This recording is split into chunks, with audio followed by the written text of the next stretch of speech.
Muy buenos días. Estamos en el día miércoles 12 de mayo. Son las 10:11 y vamos a comenzar un pequeño curso con respecto a los métodos de demostración que se constituyen en una herramienta muy importante en el ámbito de la ciencia en general. Este espacio está auspiciado por el Departamento de Ciencias Básicas de la Unidad Académica La Paz, de la Escuela Militar de Ingeniería. Mi nombre es Félix Vega Benavides, soy ingeniero en sistemas electrónicos. Bien, a modo de introducción podríamos decir lo siguiente. A partir de una cita de Leonardo da Vinci, él decía: cualquier rama del conocimiento que quiera constituirse en ciencia debe pasar por una prueba matemática. Bien, yo sé que estamos conscientes de que ese criterio puede ser compartido por muchos o por pocos, pero en realidad en la matemática, mientras nosotros no demostremos la validez de un enunciado, ese enunciado queda con la frase podríamos decir, tal vez sea una proposición verdadera. De hecho, desde los tiempos en que en la Mesopotamia y Egipto, desarrollaron su matemática, ellos lo hicieron de una manera bastante práctica. Ellos realizaron, diríamos, un trabajo empírico. Y no les interesaban las demostraciones, simplemente ellos obtenían algunos resultados por observación, por experimentación, y lo aceptaban como un hecho verdadero. Ellos eran prácticos. Pero posteriormente, sobre ese conocimiento viene la cultura de los egipcios, de los griegos, quienes ya se preocupan, a partir de Aristóteles, se preocupan más bien por la razón, por el razonamiento. Entonces, sobre la base que dejaron los antiguos egipcios y babilonios, los griegos tratan de fundamentar esas ideas. No nos olvidaremos que han hecho descubrimientos, los paleontólogos, y han descubierto tablillas y papiros de los egipcios que contenían algunos conocimientos de matemática. Eso demuestra que ellos tenían conocimiento de los números enteros, tenían conocimiento del manejo de los números fraccionarios, y entonces ellos estaban con una cultura avanzada en el área de la matemática. Posteriormente vienen los griegos, ¿no? A partir de Aristóteles, quien dice que la razón es la que debe imponerse. Mediante la razón nosotros podemos dar validez a enunciados que posiblemente los griegos lo han dejado como un hecho establecido pero no demostrado. Entonces, lo que nosotros vamos a hacer en esta clase es tocar algunos métodos de demostración y, digamos, con la intención de que cualquier estudiante o cualquier persona que quiera ejecutar la demostración de alguna proposición, no le vamos a llamar teorema aún mientras no sea demostrado, que pueda aportar al desarrollo de la ciencia. Entonces, vamos a comenzar indicando lo siguiente. Control, por favor, mi pantalla puede mostrar. Gracias.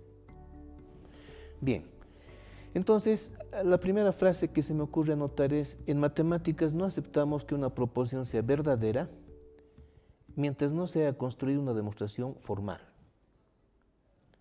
¿no? Una proposición puede ser válida para una cantidad finita de casos, pero esto no significa que es válida para todo el universo. Muchos resultados son obtenidos a través del razonamiento llamado razonamiento inductivo.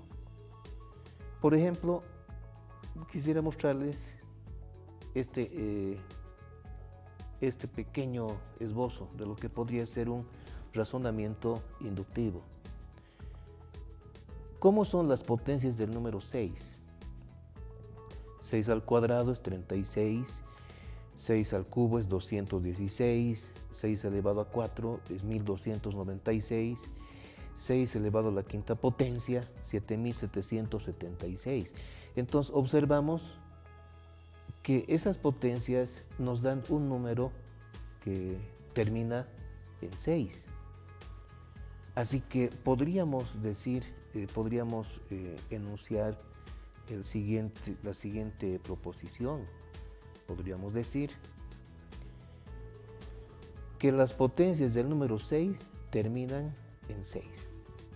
Estamos observando que hasta la potencia 5 esta proposición es verdadera, pero mientras no comprobemos, no sabemos qué ocurrirá con 6 elevado a 6, con 6 elevado a 10 o 6 elevado a 100, ¿no es cierto? Ahora, claro, en el mundo de los egipcios diríamos, esto es verdad, porque hemos comprobado para algunos casos que evidentemente las potencias de 6 nos dan un número que termina en 6. Pero un griego nos va a decir, pero ¿y será verdad que esto, es correcta la proposición para todo el universo de los números naturales? Entonces ahí estaría una duda. Por lo tanto, esta proposición que acabamos de obtener a través de un razonamiento deductivo tiene una sombra de duda. No sabemos si realmente esta proposición es verdadera para todo el universo de los números reales, de los números naturales. Entonces, se hace necesario que tengamos algún método que nos permita realizar la demostración de esta proposición. Entonces, vamos a mencionar 4 métodos de demostración. Un primer método, que es el método directo. Otro método llamado indirecto, consideraremos 2. Dentro de los métodos indirectos están la contrarrecíproca y la reducción al absurdo. Posteriormente veremos el método de inducción, que en cierto modo viene a ser también un método directo. Y finalmente, el método de los contraejemplos. Entonces, lo que vamos a hacer en esta clase es desarrollar cada uno de los métodos. En primer lugar, hablaremos del método directo. En el método directo,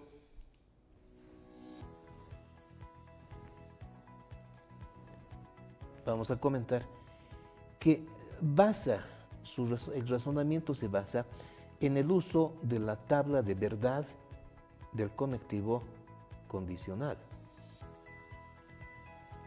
Para quienes lo recuerdan, cuando llevaron la materia de lógica en algún momento, el conectivo condicional tiene una primera proposición a la que le conocemos como antecedente y una segunda proposición, Q en este caso, que es el consecuente. En esta tabla, ¿qué es lo que observamos? Que cuando el antecedente es verdadero, el resultado depende del consecuente. Cuando tengo consecuente verdadero, la implicación es verdadera. Si tengo consecuente falso, la implicación es falsa. En cambio, cuando el antecedente es falso, quedamos liberados del valor de verdad del consecuente. La implicación resulta ser verdadera. Entonces, ¿cómo vamos a plantear el método directo? Vamos a aceptar que el antecedente es una proposición verdadera. A ese tipo de proposición normalmente se le llama hipótesis. Y claro, obviamente se acepta, reitero, que la hipótesis ha de ser considerada una proposición verdadera. Y a partir de la aceptación de ese hecho, nuestro problema sería demostrar que el consecuente también es verdadero. Entonces, a eso se le llama el método directo. Normalmente lo utilizamos cuando queremos demostrar la validez de una proposición que tiene forma de implicación. Bien, ahora vamos a compartir el siguiente ejemplo.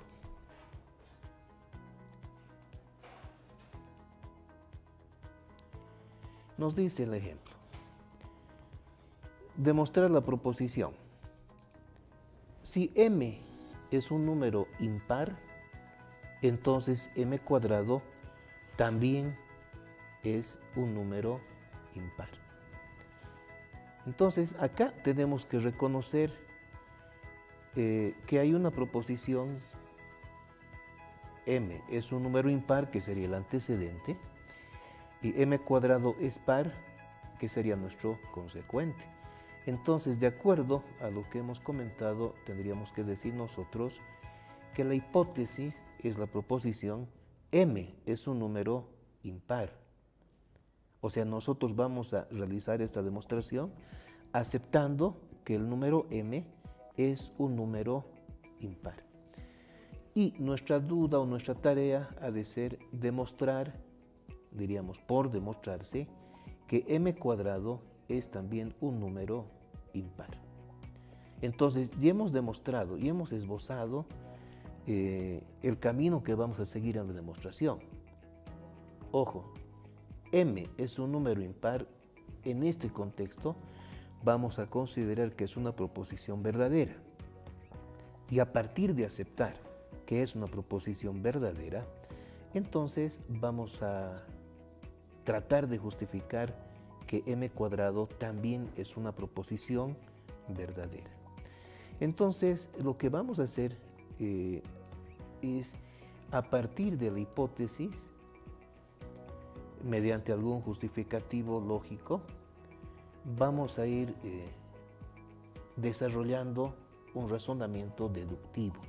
El razonamiento deductivo se caracteriza porque utiliza como herramienta de trabajo teoremas, axiomas, proposiciones que ya fueron demostrados, ya fueron validados con anterioridad al problema que en este momento queremos resolver. Entonces, podríamos comenzar con la hipótesis.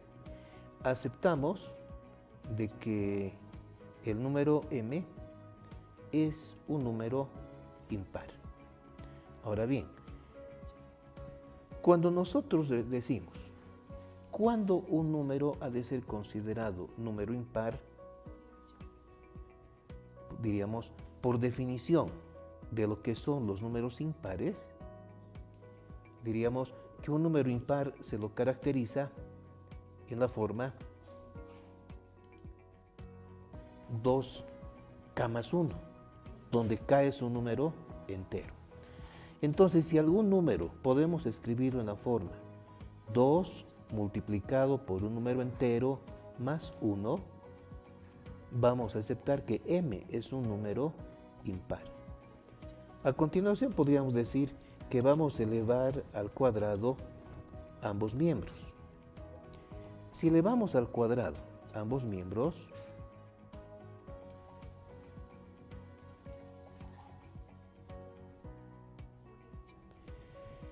en álgebra básica diremos que posteriormente se van a realizar el binomio elevado al cuadrado. Y si el binomio es elevado al cuadrado,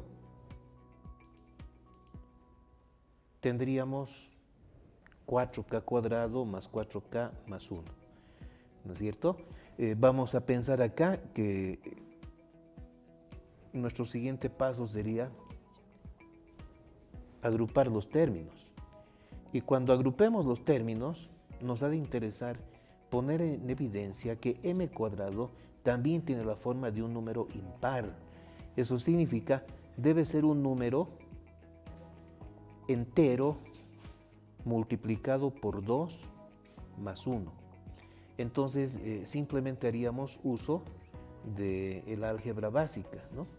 Factorizamos el 2 en los primeros dos términos y tendríamos 2 multiplicado por 2k cuadrado más 2k más 1.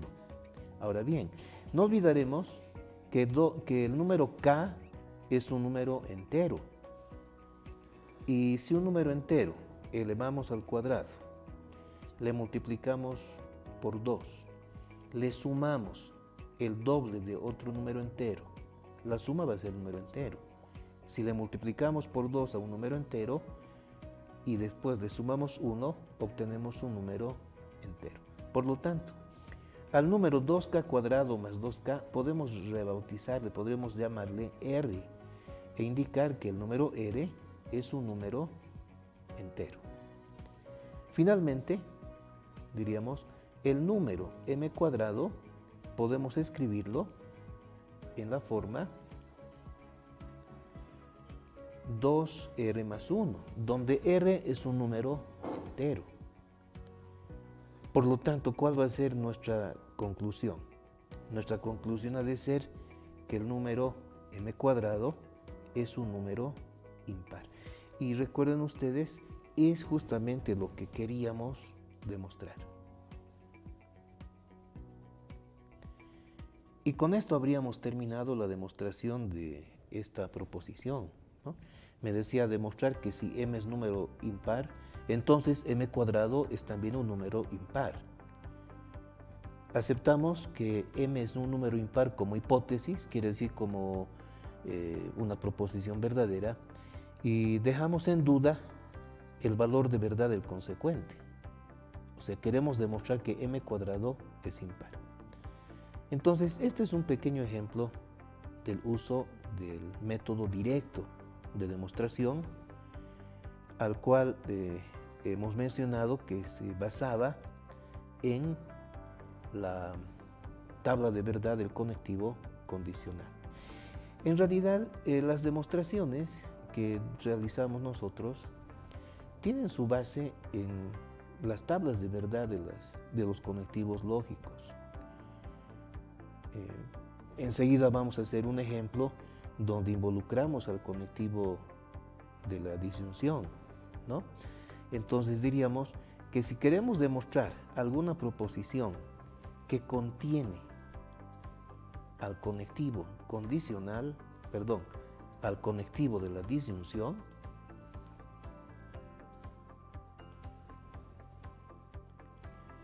tendríamos que analizar la tabla de verdad que tiene este conectivo. Y observando la tabla de verdad del conectivo de la disyunción, nos damos cuenta que es suficiente que alguna de las proposiciones sea verdadera para que la disyunción resulte ser verdadera. Si ambas son falsas, la disyunción resulta ser falsa. Entonces, ojo, la disyunción es verdadera cuando al menos una de las proposiciones que participa es verdadera. Bueno, acá tenemos algún pequeño problemita técnico. Bien. Entonces, para poder utilizar este hecho, podríamos esbozar el siguiente ejemplo, que es un teorema que normalmente se lo muestra, se lo estudia en los números reales. Nos dice, considere que A y B son números reales. Demuestre que si el producto A por B es igual a 0, entonces A es igual a 0 o bien B es igual a 0. Ahora, debido a que nosotros tenemos como conectivo principal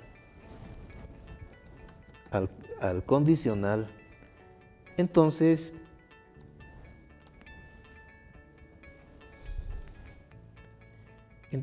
debemos reconocer la hipótesis y debemos reconocer cuál es nuestro problema, o sea, lo que vamos a demostrar. En este caso, la hipótesis ha de ser la proposición: el producto A por B es igual a 0. Y lo que quedaría por demostrarse sería la disyunción que aparece en el consecuente.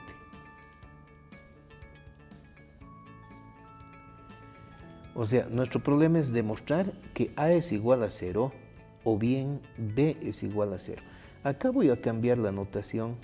Vamos a utilizar el conectivo de la disyunción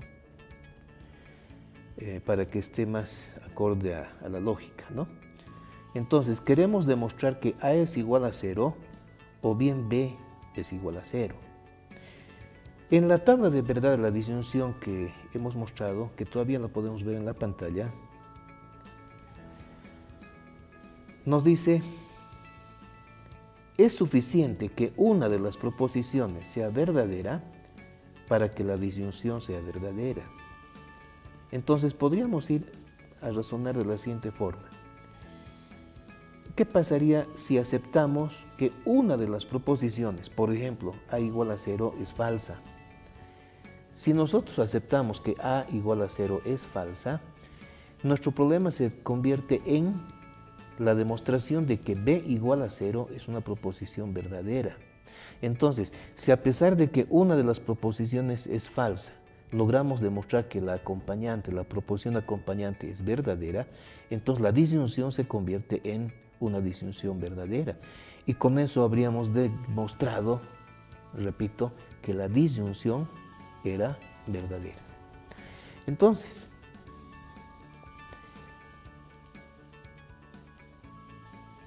si nosotros suponemos que A igual a 0 es falsa, entonces tendremos que aceptar que decir A diferente de 0 es una proposición verdadera.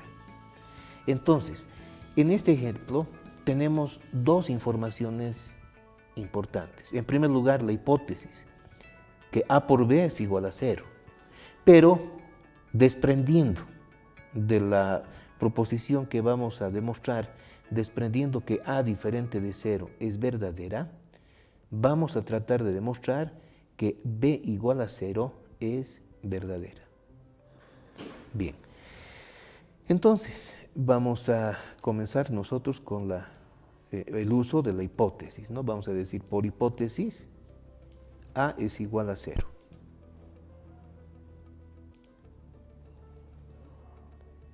Y a partir de acá vamos a comenzar a elaborar nuestro razonamiento.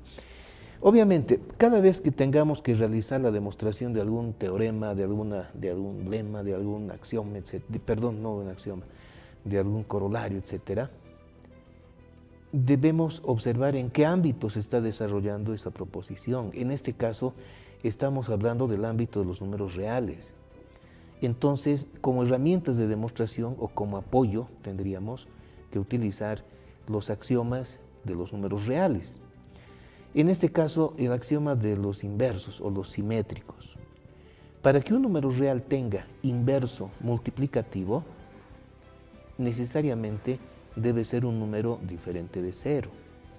Pero nosotros hemos aceptado que A es diferente de 0. Entonces, estamos seguros de que existe el inverso multiplicativo del número A. Y luego, valiéndonos de que si nosotros multiplicamos una igualdad por cualquier número en ambos miembros, la igualdad no cambia, entonces podríamos decir que esta nueva igualdad es correcta. Estamos multiplicando ambos miembros por el inverso multiplicativo de A. Pero también sabemos que la multiplicación de los números reales tiene propiedad asociativa. Entonces, apelando a la propiedad asociativa, podríamos construir esta nueva igualdad, ¿no? Asociamos el inverso de A multiplicado por A, ese resultado se multiplica por B. Y a la derecha recordamos que cualquier número real multiplicado por 0 es igual a 0. Posteriormente, diríamos, por el axioma del inverso multiplicativo, cuando se multiplica un número real por su respectivo inverso multiplicativo, obtenemos como resultado el neutro de la multiplicación, nos da 1. Y evidentemente, 1 es neutro para la multiplicación. Y si multiplicamos 1 por el número B, diremos que B resulta ser igual a 0. Entonces, esta proposición B igual a 0 ha sido ya evidenciada como una proposición verdadera. Por lo tanto, podríamos decir,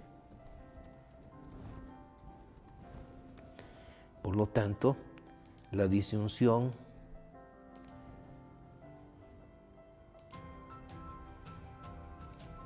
A igual a 0 o B igual a 0 es una proposición verdadera. Pero no es verdadera por sí sola.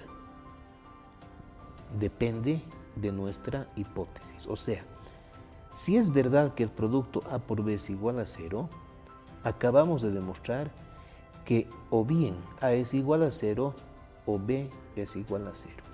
De ahí que cuando se utiliza este teorema en los números reales se dice, si tienes una multiplicación igualada a 0, en los números reales tienes que aceptar que uno de los factores, por lo menos, es igual a 0.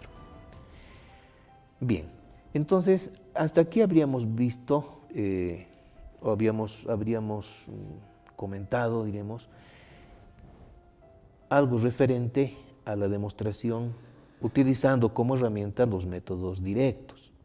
Entonces, el primer método directo o el método directo basa su trabajo en la tabla de verdad del conectivo condicional. A partir de verdades establecidas, tenemos que lograr demostrar que el consecuente es verdadero.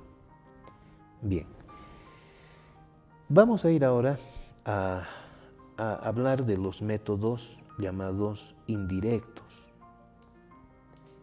Existen dos métodos indirectos. ¿De dónde viene el apelativo método indirecto?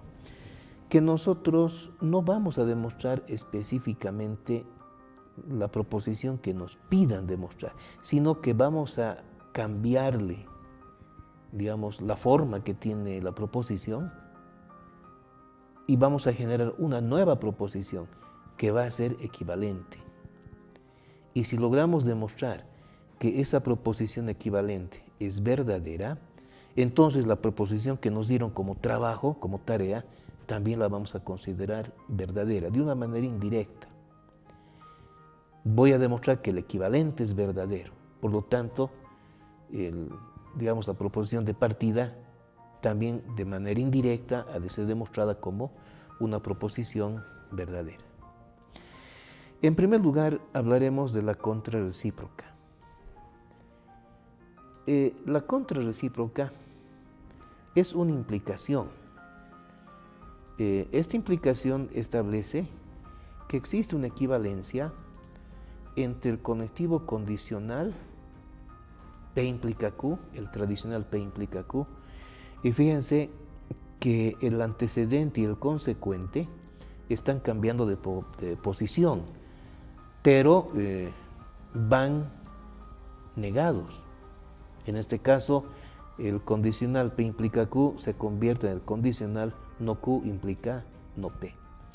En muchas tareas de demostración, utilizar la contrarrecíproca, o sea, utilizar esta equivalencia lógica, suele facilitar el trabajo demostrativo, como lo vamos a ver en el siguiente ejemplo.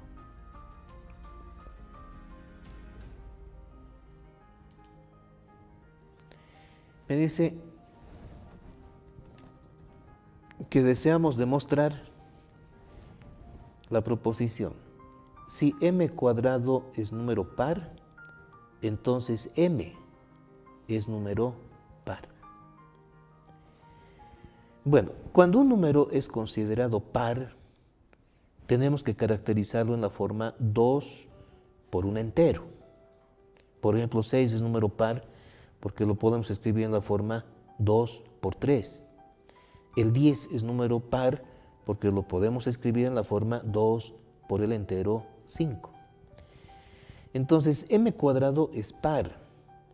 M cuadrado debe ser la forma 2 veces un entero. Pero no creo que de esa relación podamos obtener alguna información para m. Así que lo que vamos a hacer es utilizar la contrarrecíproca. Entonces yo voy a anotar que vamos a utilizar la contrarrecíproca.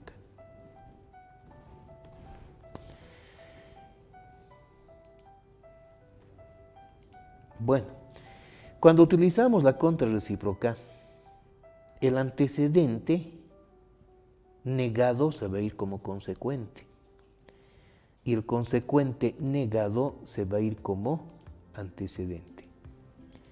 Entonces, utilizando la contrarrecíproca diríamos, si m no es par, entonces m cuadrado no es par.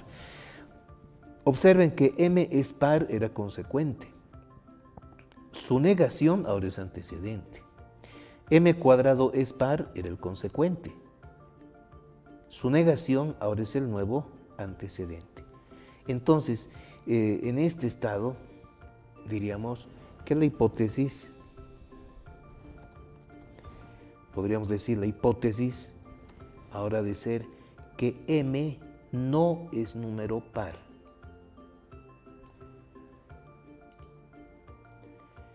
Y estaría por ser demostrado, está por demostrarse que m cuadrado no es par. Bien. Ahora bien, comienza nuestro trabajo deductivo. Si nosotros aceptamos el hecho de que m no es número par, entonces tendríamos que decir, como consecuencia de esta afirmación, tendríamos que decir entonces que el número m es impar, porque en los números enteros no hay más opción. Un número entero o es par o es impar.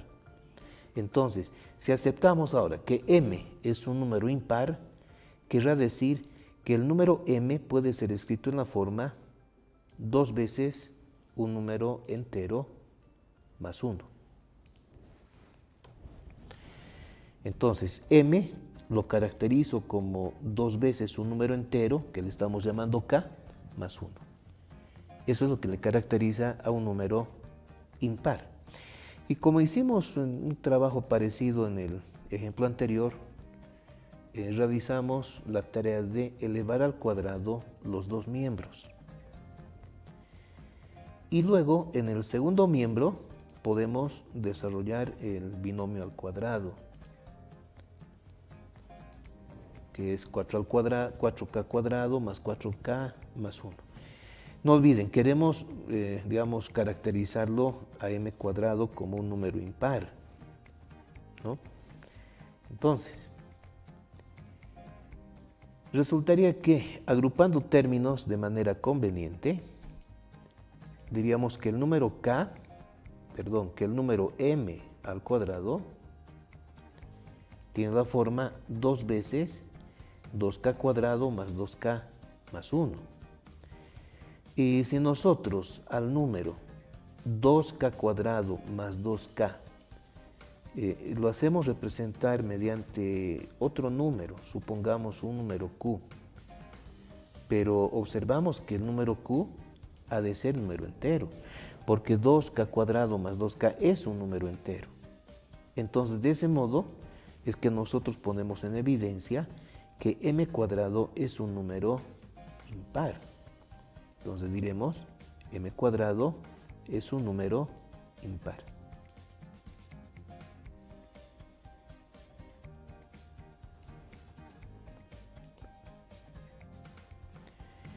Y si m cuadrado es número impar, entonces podremos decir que m cuadrado,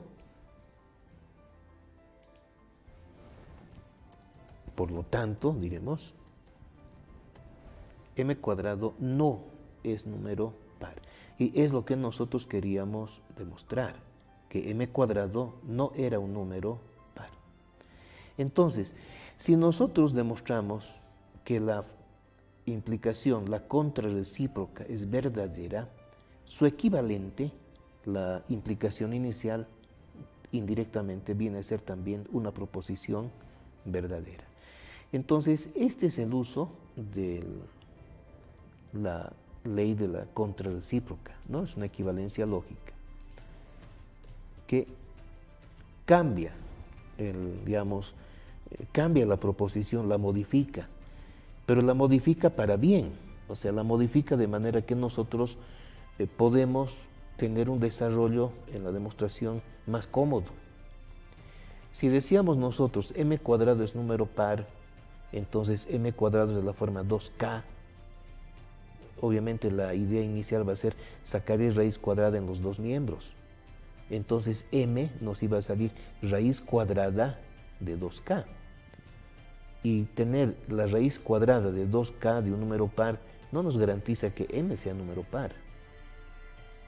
Entonces, ha sido de mucha ayuda utilizar la ley de la contrarrecíproca. Entonces, esta manera de encarar la demostración se denomina un método indirecto a través de la ley de la contrarrecíproca.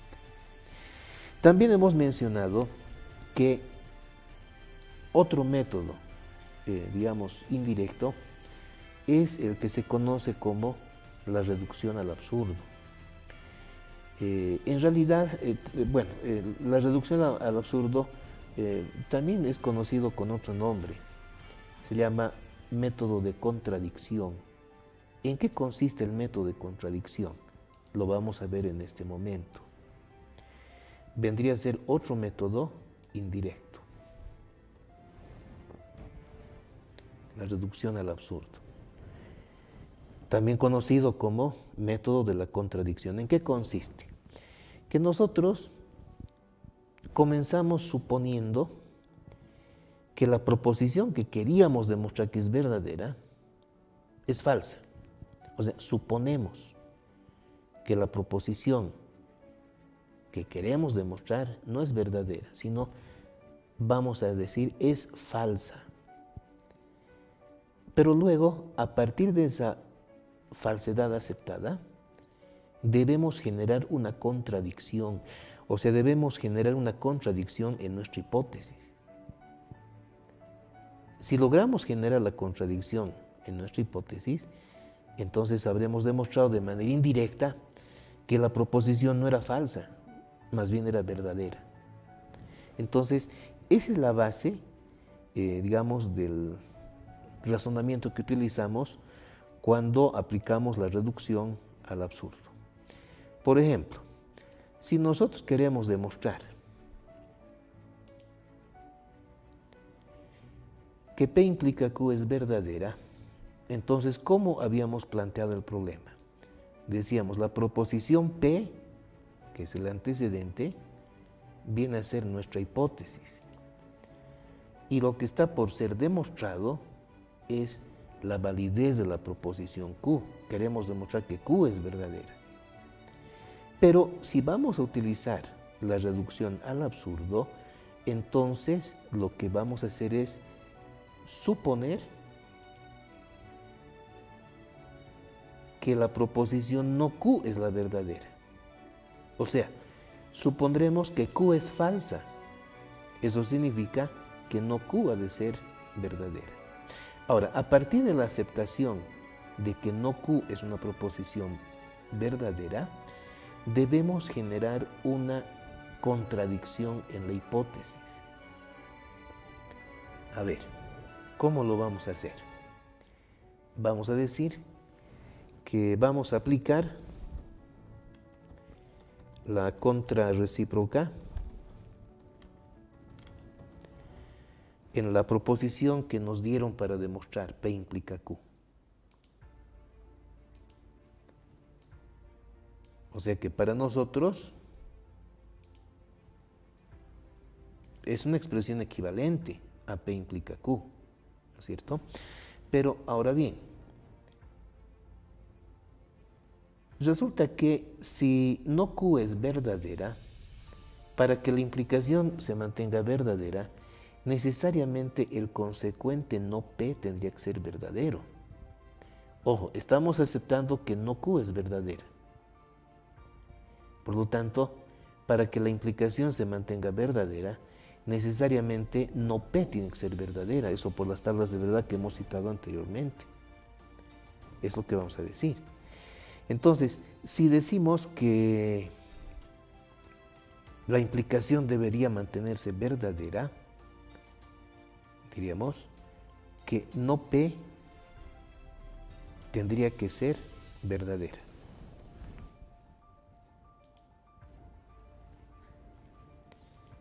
Lo que les había comentado, ¿no? Pero aquí está la contradicción. La contradicción radica en qué? Hemos aceptado por hipótesis que P es verdadera. Pero luego de aplicar la contrarrecíproca y haber aceptado que no Q era verdadera, entonces se plantea la necesidad de que no P salga verdadera. Entonces, una proposición no puede ser al mismo tiempo verdadera y su negación que también salga verdadera. Entonces, ahí está la contradicción. Entonces diremos, acabamos de generar una contradicción. Que P es verdadera y su negación también es verdadera. Por lo tanto, diríamos, no es verdad o diríamos, no es correcto aceptar que la proposición no Q es verdadera.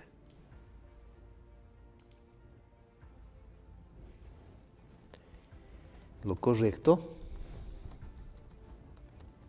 es decir que la proposición Q es verdadera. Entonces, de esta manera indirecta hemos demostrado que Q es verdadera. Entonces, ¿cómo vamos a repasar el método? ¿En qué consiste la reducción al absurdo? Queríamos demostrar que la proposición Q era verdadera. Hemos hecho lo contrario, hemos dicho no, Q es falsa, no Q es la verdadera, su opuesta. Entonces, si no Q es verdadera, ha ocasionado que nosotros deduzcamos que no P también es verdadera. Pero una proposición no puede ser al mismo tiempo falsa y verdadera. P estaba como hipótesis, verdadera, y no P también sale con un resultado verdadero. Hemos generado la contradicción en la hipótesis, por lo tanto, por el método de reducción al absurdo, hemos demostrado que P implica Q es verdadera. Bien. Esa era la justificación, diremos, del método reducción al absurdo. ¿Cómo es que, suponiendo que el problema que teníamos entre manos, teníamos que demostrar que era verdadera, hemos dicho es falsa y hemos generado la contradicción? Entonces, de esa manera decimos, si lo que yo he supuesto que era verdadero me produce contradicción, entonces no debo suponer que era verdadera, sino lo contrario, que no Q era falsa. Y eso garantizaría que Q era la proposición verdadera. Ahora, un ejemplo que, diremos, es un representante de este método, un claro representante, es la demostración de que el número raíz cuadrada de 2 es número irracional. O sea, el número raíz cuadrada de 2 no es número racional. Bueno, cuando se desarrollan los números, primero aparecen los números naturales, luego los números enteros, y el nuevo boom de la matemática era la creación de los números racionales. Y en algún momento descubren que, en la escuela pitagórica, descubren que raíz de 2 no puede ser escrito como número racional. ¿Cómo es la definición de un número racional? El número racional es cuando tenemos el cociente de dos números enteros. Por ejemplo, el número 3 séptimos es número racional, porque es el cociente entre el número 3 y el número 7, el cociente de dos números enteros. Y para el número raíz cuadrada de 2, no han logrado encontrar dos números racionales cuyo resultado, dos números enteros, cuya división nos dé como resultado el número raíz cuadrada de 2. Bueno, entonces se aceptaba que el número raíz de 2 era un número raro, no era de la familia de los números racionales, entonces es un número irracional. Y la demostración que voy a compartir con ustedes, obviamente no es un trabajo de mi creación. Este trabajo ya lo hizo Euclides. Euclides ha demostrado que el número raíz de 2 no es número racional, pero aplicando justamente la reducción al absurdo. Entonces, si vamos a resolver este problema aplicando la reducción al absurdo, tendríamos que decir que raíz de 2 es número racional. O sea, lo contrario de lo que nosotros queremos demostrar. Queremos demostrar que raíz de 2 no es número racional. Nosotros vamos a suponer lo contrario, vamos a decir raíz de 2 es número racional. Ahora, para que completemos la demostración, ¿cuál va a ser nuestro objetivo? El objetivo ha de ser generar una contradicción. Entonces, para poder realizar esta demostración, se propone lo siguiente. Se dice, el número raíz de 2 es número racional. ¿Esto qué significa? Que podemos escribirlo como el cociente de dos números enteros. P y Q son números enteros. Obviamente que Q es un número diferente de 0, ¿no? La división entre 0 está excluida. Pero algo más. Se supone que P y Q ya no pueden ser simplificados. Eso querría decir que P y Q son números llamados coprimos, o también los podemos llamar con su otro nombre, primos relativos. Si el máximo común divisor de P y Q es igual a 1, significan que P y Q no tienen ningún factor en común, por lo tanto no pueden ser simplificados. Bien, y este hecho va a ser bien importante en la demostración. Bueno, entonces, si nosotros hemos aceptado que raíz de 2 era un número racional, podríamos hacer un pequeño trabajo de despeje y decir que P es igual a Q por raíz cuadrada de 2. Ahora, vamos a elevar al cuadrado los dos miembros de esta igualdad. Entonces, elevando los dos miembros al cuadrado, resulta que P cuadrado es de la forma 2 veces Q cuadrado. No olvidaremos que P y Q son números enteros. Entonces, de acuerdo al ejemplo anterior, si P cuadrado es 2 veces un número entero, entonces P cuadrado es un número par.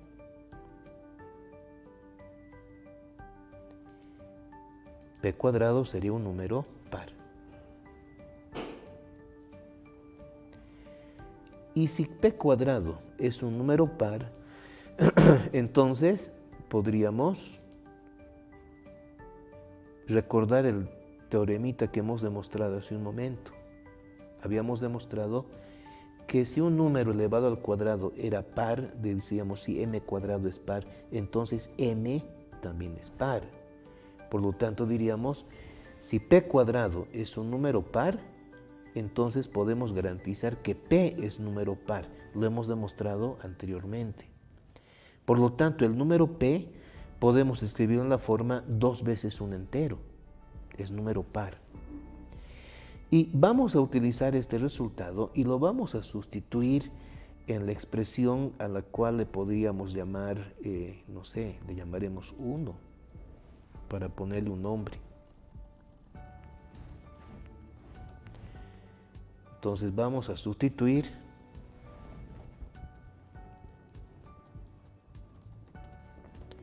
en la expresión 1. O sea, en lugar de P vamos a colocar 2K. Pero como dice K cuadrado, entonces tendríamos lo siguiente.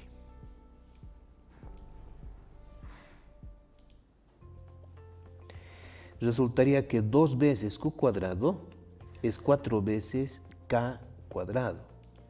Obviamente, se nota que podemos simplificar el número 2, ¿no? 2 se simplifica con 4. Por lo tanto, tendríamos como resultado que Q cuadrado es de la forma 2 veces K cuadrado. No olvidaremos que K es número entero. Por lo tanto, k cuadrado también es entero. Entonces 2k cuadrado es un número par. Eso significa que nosotros podríamos garantizar de que q cuadrado es un número par. Y por el teorema que habíamos comentado y habíamos demostrado anteriormente, podremos garantizar que q es también un número par. Y si q es un número par, entonces podríamos escribirlo en la forma 2 veces un número entero. Bueno, ojo, q cuadrado es número par, acabamos de descubrir, es de la forma 2 veces un entero. Y como q es un número par, entonces podemos escribirlo en la forma 2 veces m. Ahora bien, si p es de la forma 2 veces un entero, es 2k, y q es otro número entero llamado 2m, entonces el máximo común divisor de ambos números no puede ser 1. Por lo menos ha de ser 2. Entonces estamos llegando a la conclusión de que el número p y el número q no son coprimos, porque tienen un factor en común, el número 2. Y como no son coprimos, entonces el máximo común divisor es distinto de 1. Y ahí está la contradicción. Nosotros habíamos supuesto que el máximo común divisor de los dos números era 1. Y como consecuencia de nuestro trabajo algebraico, hemos logrado poner en evidencia que el máximo común divisor de p y q es diferente de 1. Y habíamos indicado hace un momento, una proposición no puede ser al mismo tiempo verdadera y falsa. Entonces, como se ha logrado establecer la contradicción, podemos aceptar que ha sido un error suponer que raíz cuadrada de 2 era número racional. Lo correcto es decir, raíz de 2 no es número racional. Entonces diremos, se ha generado la contradicción. Por lo tanto diríamos, raíz de 2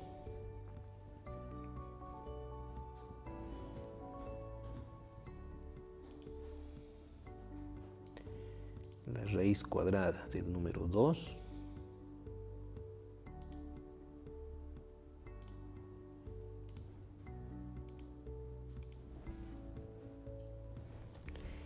no es número racional. Y eso concluye nuestra demostración.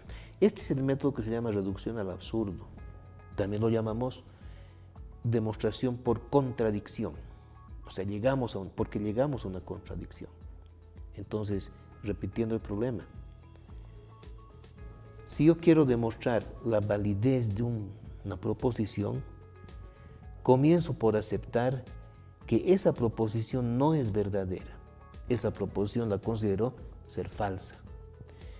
¿Cuál es el compromiso siguiente? Que a partir de esa suposición debemos generar algún tipo de contradicción.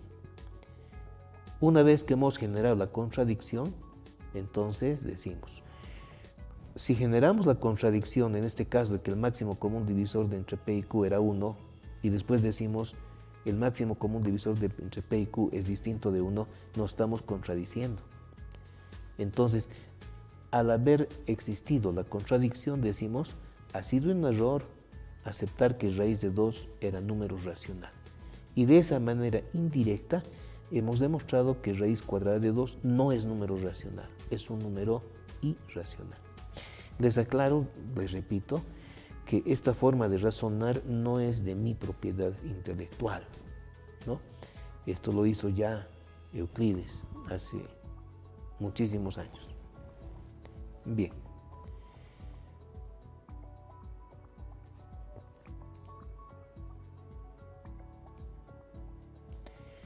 Otro método de demostración que también se utiliza bastante es el método de inducción. Le llamamos inducción matemática. El asunto es ahora que nosotros sepamos reconocer cuándo podemos utilizar la inducción matemática. La inducción matemática viene a ser también un método directo de demostración. Pero ¿cuándo vamos a poder utilizar este método? Cuando tengamos la necesidad de demostrar que una fórmula es verdadera, pero cuando la variable de dicha fórmula sea un número natural. Si la variable de la fórmula no es número natural, no podemos aplicar la inducción matemática. Entonces, ¿qué es lo que podemos comentar al respecto? De que este método de inducción matemática en realidad está como uno de los 3 axiomas de Giuseppe Peano, quien quería algebrizar a los números naturales. Entonces, justamente, el axioma 3 de Peano es el que nos plantea la inducción matemática, que de acuerdo a la bibliografía consultada, por mucho tiempo no entendían cuál era la filosofía con la que se debería encarar la demostración por inducción matemática. Y bueno, se dice que Pascal fue el primer matemático que utilizó la inducción matemática tal cual la conocemos hoy en día. Y la ha utilizado justamente para demostrar el triángulo de Tartaglia. Si ustedes recuerdan, cuando se hace el desarrollo del binomio, hay un triángulo que se forma donde aparecen los coeficientes del desarrollo del binomio. Tartaglia simplemente sumaba los coeficientes de una fila anterior para generar una nueva fila, que eran los coeficientes del nuevo binomio, de la siguiente potencia. En cambio, Pascal, utilizando números combinatorios, plantea otra forma de construir el triángulo de Tartaglia y lo demuestra, que evidentemente Tartaglia no estaba equivocado. Era correcta su suposición de que los nuevos coeficientes binómicos salían de sumar los anteriores coeficientes binómicos. ¿Está bien? Entonces, como a modo de resumen, ¿cómo vamos a enunciar el método de inducción matemática? En primer lugar, hacemos énfasis en este hecho, que la fórmula a la cual le vamos a llamar una función proposicional P con variable n es una fórmula que queremos demostrar su validez para cualquier número natural. El cuantificador universal presente ahí me dice tiene que ser verdadera para cualquier número natural. Entonces, el principio de la inducción matemática se plantea en 2 partes.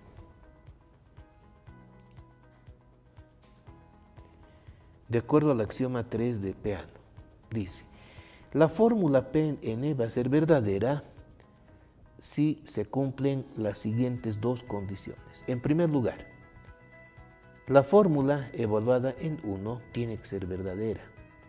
Y en segundo lugar, la implicación. La fórmula P en K implica a la fórmula evaluada en K más 1. Tenemos que demostrar entonces que la implicación es verdadera. Pero, por lo que hemos analizado en el método directo, cuando tenemos que demostrar una implicación, asumimos que el antecedente es la hipótesis, es verdadera, y nuestro compromiso es demostrar que el consecuente también es verdadero. Ese era el método directo. Entonces, de ese análisis se desprendería, el formato, entre comillas, que utilizamos para demostrar que una fórmula es verdadera. Entonces, el modelo utilizado para la demostración es el siguiente. Vamos a indicar paso 1, verificar que la fórmula es correcta para n igual a 1. Estaríamos cumpliendo la primera parte del axioma 3 de Peano. En la segunda parte vamos a hacer notar que P en K es verdadera. Entonces estaríamos construyendo la hipótesis. Diríamos que vamos a aceptamos que la fórmula P en K es verdadera. Y esto se convertiría, o se va a llamar de aquí en adelante, la hipótesis inductiva.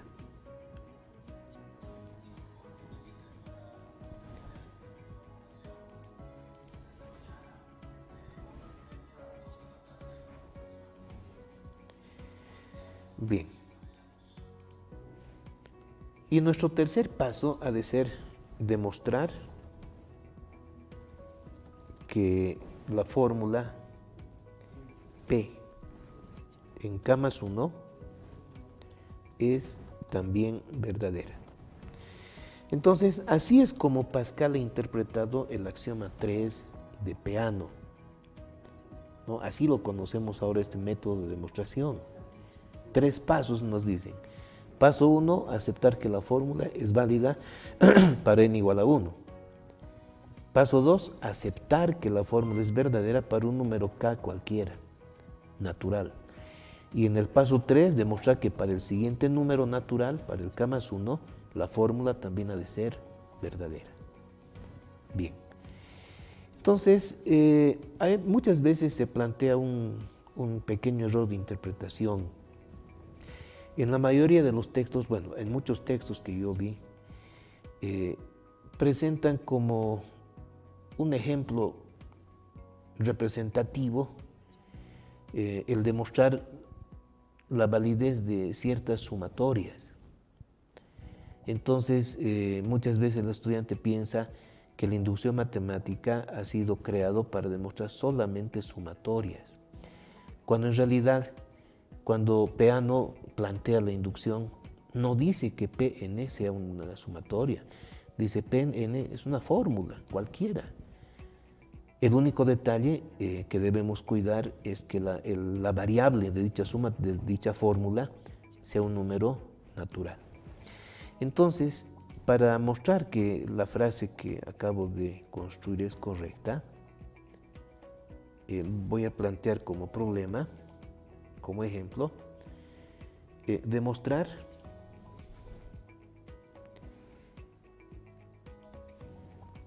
que si f de x es la función logaritmo de x, queremos demostrar que su derivada de orden n, o si ustedes quieren, la derivada enésima, es menos 1 elevado a n menos 1 por n menos 1 factorial por x elevado a menos n.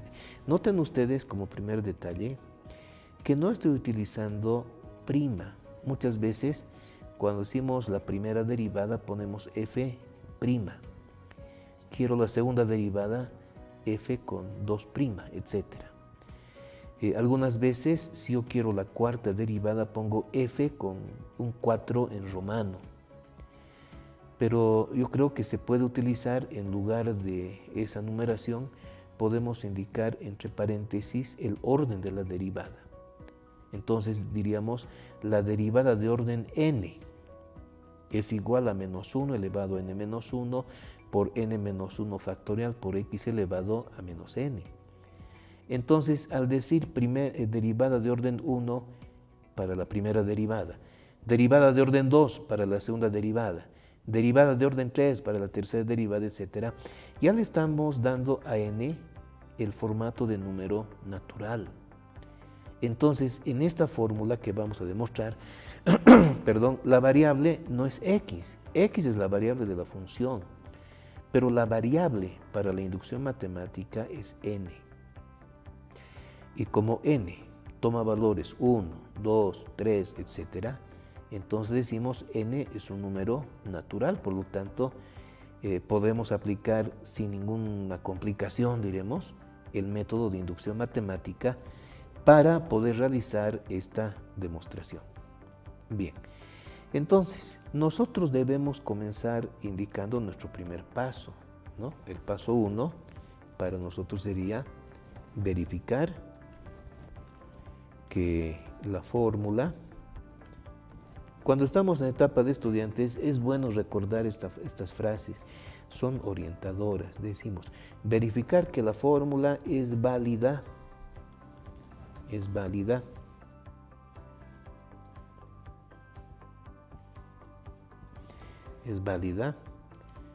para n igual a 1.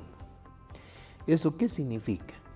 Que nosotros en la fórmula, en lugar de n, vamos a utilizar 1. Entonces, para abreviar un poquito el tiempo, la demostración, he reemplazado en la fórmula, donde había n, he reemplazado 1. Entonces me sale derivada de orden 1, es 1 elevado a 1 menos 1, multiplicado por 1 menos 1 factorial por x elevado a menos 1. Ahora recordaremos que si una potencia tiene exponente 0, el resultado es 1. O sea, menos 1 elevado a 0 es 1. También de conocimientos previos de los factoriales, por definición el factorial de 0 es 1. Entonces la derivada de orden 1 obtenida con la fórmula es x elevado a menos 1. Ojo, este resultado no lo estamos obteniendo derivando la función logaritmo, lo estamos obteniendo utilizando la fórmula que queremos nosotros demostrar. Ahora, ¿cómo podemos verificar que el resultado es correcto? Pues derivando directamente la función logaritmo. Recuerden ustedes que la primera derivada de la función logaritmo es 1 sobre x, y con un trabajo algebraico podemos decir es x elevado a menos 1. Por lo tanto, estamos observando que la fórmula, o digamos la proposición, es correcta. O simplemente un decir se cumple.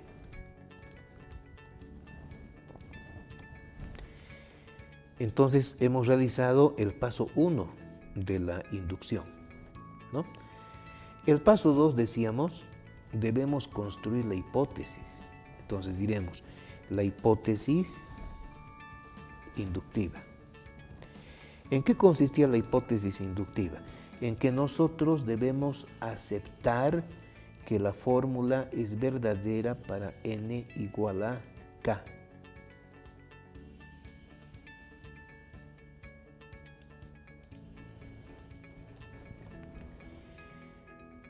Para n igual a k, la fórmula es verdadera.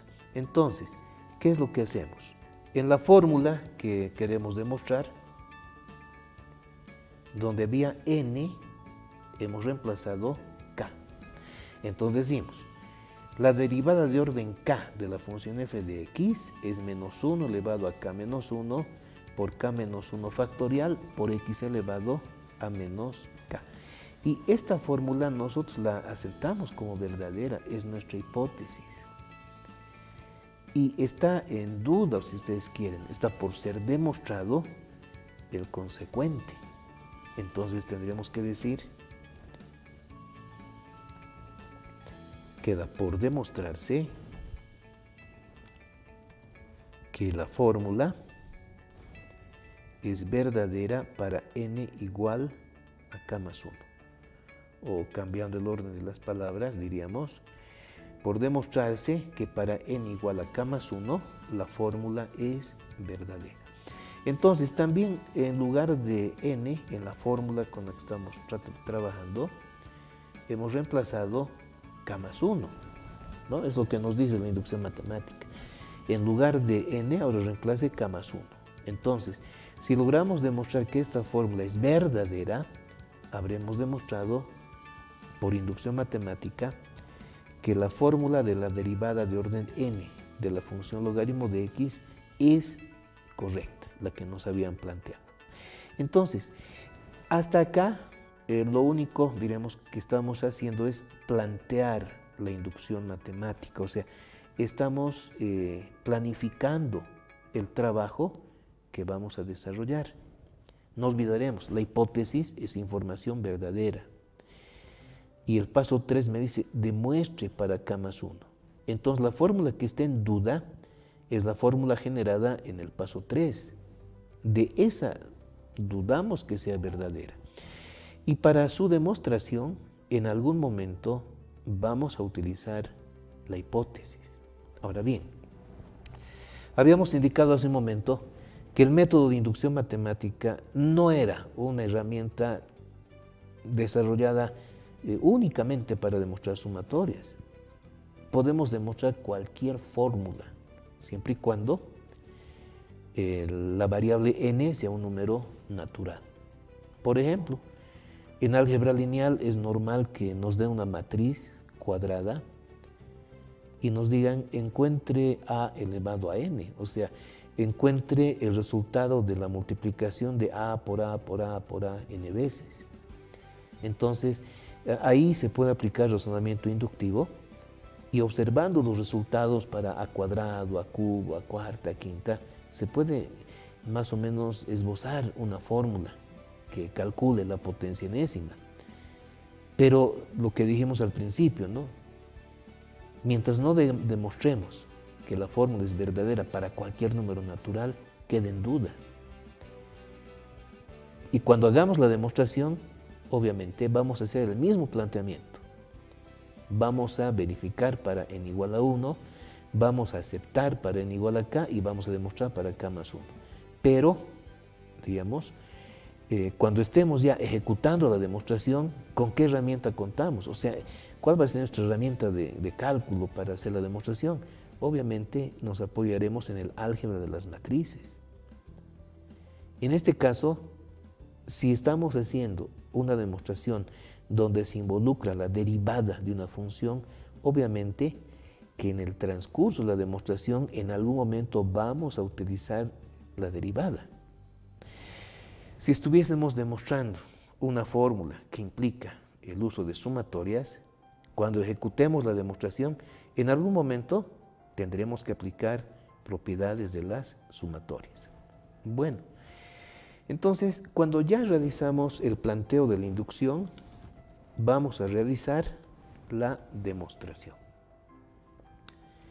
Entonces, normalmente se utiliza o se comienza la tarea de demostración a partir del primer miembro de la fórmula generada en el paso 3. Tenemos que manipularla a esta fórmula, o a esta derivada de orden k más 1 en este caso, de manera que generemos la hipótesis. Entonces recordaremos, a ver, ¿cómo consigo la segunda derivada? Derivando a la primera. ¿Cómo consigo una tercera derivada? Derivando a la segunda. Entonces, si yo quiero obtener la derivada de orden k más 1, diré, tengo que derivar a la derivada de orden k. Entonces, de esa manera voy a generar, diremos, la hipótesis, ¿no? Diré, la derivada de orden k más 1 resulta de derivar a la derivada de orden k. Y aquí es donde vamos a utilizar la hipótesis inductiva. Entonces, por hipótesis inductiva, vamos a decir, ¿quién era la derivada de orden k? Eso está aceptado como verdadero en la parte 2, ¿no es cierto? En la parte 2 hemos aceptado que la derivada de orden k es menos 1 elevado a k menos 1 por k menos 1 factorial por x elevado a menos k. A esta función la vamos a derivar. Entonces, recordaremos cómo se deriva una potencia, porque en este caso la variable es x, ¿no? K es constante. Entonces, ¿cómo se deriva esta expresión? se copia la constante y se deriva la potencia.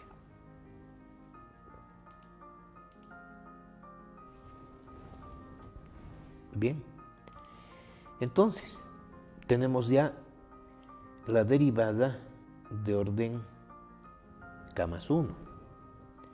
Pero el resultado que hemos obtenido debemos compararlo con el resultado que aparece en el paso 3.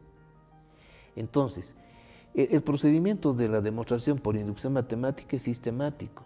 Paso 1, verificar que cumple para n igual a 1. Paso 2, vamos a aceptar que cumple para n igual a k. Paso 3, vamos a demostrar que cumple para k más 1.